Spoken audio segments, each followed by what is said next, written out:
Bismillahirrahmanirrahim. Assalamualaikum warahmatullahi wabarakatuh. Baiklah, saya Yunisa Dini Rohmah dengan NIM 12108222861 dari kelas 1B Prodi PGMI dengan dosen pengampu Rizky Mulia MPD. Baiklah, pada kali ini saya akan menjelaskan tentang ejaan bahasa Indonesia atau yang biasa kita sebut dengan EBI. Materi yang akan kita bahas kali ini ialah yang pertama, pengertian ejaan bahasa Indonesia atau EBI, yang kedua, penulisan huruf, dan yang ketiga, penulisan kata. Baiklah, yang pertama, pengertian ejaan bahasa Indonesia atau yang biasa kita sebut dengan EBI ialah ejaan bahasa Indonesia adalah tata bahasa dalam bahasa Indonesia yang mengatur penggunaan bahasa Indonesia dalam tulisan, mulai dari pemakaian huruf, penulisan kata, penulisan unsur serapan, serta penggunaan tanda baca. Yang kedua, penulisan huruf. Pertama, huruf abjad. Huruf abjad di dalam bahasa Indonesia ada 26, yaitu A, B, C, D, E, F, G, H, I, J, K, L, M, N, O, P, Q, R, S, T, U, V, W, X, Y, dan Z. Yang keempat, huruf diftong. Dalam ejaan bahasa Indonesia, huruf diftong merupakan dua vokal yang diucapkan bersamaan. Huruf diftong terdiri atas AI, AU, OI. Contoh katanya ialah santai, pulau, survei, dan kalian. Yang kelima, penulisan gabungan huruf konsonan. Penulisan gabungan huruf konsonan. Dalam ejaan bahasa Indonesia, penulisan gabungan huruf konsonan berarti dua huruf konsonan dijadikan satu, seperti KH, NY, SY, NG. Contoh katanya ikhtisar, nyata, syarat, dan ngarai. Yang keenam, huruf kapital. Huruf kapital biasanya digunakan sebagai huruf pertama di awal kalimat. Contohnya, saya pergi ke pasar. Di dalam kata saya terdapat huruf kapital, yaitu S. Kemudian digunakan sebagai huruf pertama unsur nama orang, termasuk julukan. Contohnya, Raihanul Kolbi. Di dalam kata Raihanul dan Kolbi terdapat huruf kapital, yaitu R dan Q. Kemudian digunakan di awal kalimat dalam petikan langsung. Contohnya, ibu bertanya, apakah kamu sudah makan? Di dalam kata apakah terdapat huruf kapital, yaitu A.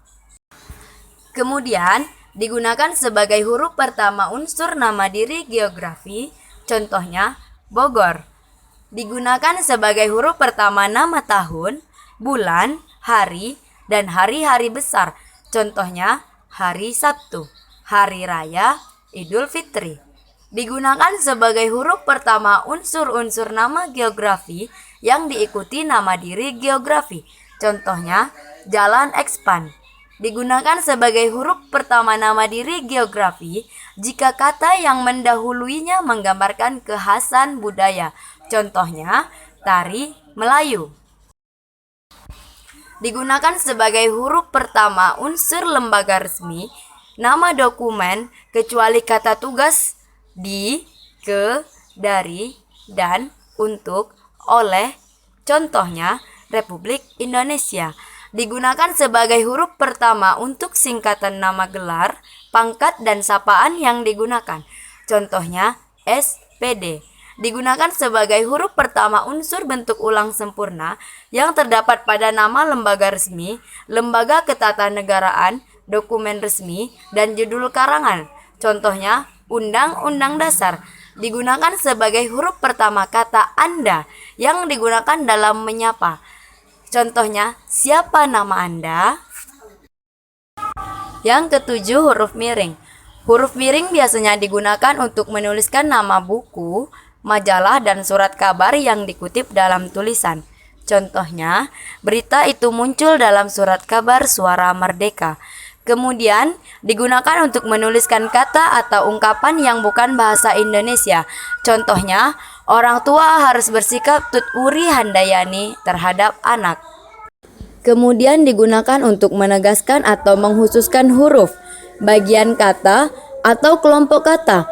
Contohnya, huruf pertama kata abad adalah A. Yang kedelapan, huruf tebal. Huruf tebal dipakai untuk menuliskan judul buku, bab, bagian bab, daftar isi, daftar tabel, daftar lambang, daftar pustaka, indeks, dan lampiran. Contohnya, daftar isi. Yang ketiga, penulisan kata. Penulisan kata yang pertama yaitu kata dasar. Kata dasar ditulis sebagai satu kesatuan. Contohnya, kolbi lari sangat kencang. Yang kedua, kata imbuhan. Imbuhan atau awalan, sisipan, akhiran ditulis serangkai dengan bentuk dasarnya. Contoh, di jalan. Bentuk terikat ditulis serangkai dengan kata yang mengikutinya. Contoh, antar kota. Yang ketiga, bentuk ulang.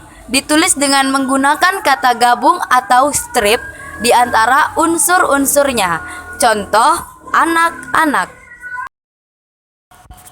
Penulisan pemenggalan kata dalam ejaan bahasa Indonesia sering dilakukan jika ada huruf vokal yang berurutan dan terletak di tengah kata. Pemenggalan dilakukan di antara kedua huruf vokalnya. Kemudian ada huruf konsonan, termasuk gabungan huruf konsonan di antara dua huruf vokal yang terletak di tengah kata. Pemenggalan dilakukan sebelum huruf konsonan. Kemudian ada dua huruf konsonan yang berurutan yang terletak di tengah kata. Pemenggalan dilakukan di antara kedua huruf konsonan. Dan yang terakhir, ada tiga huruf konsonan atau lebih yang terletak di tengah kata. Pemenggalan kata dilakukan di antara konsonan pertama dan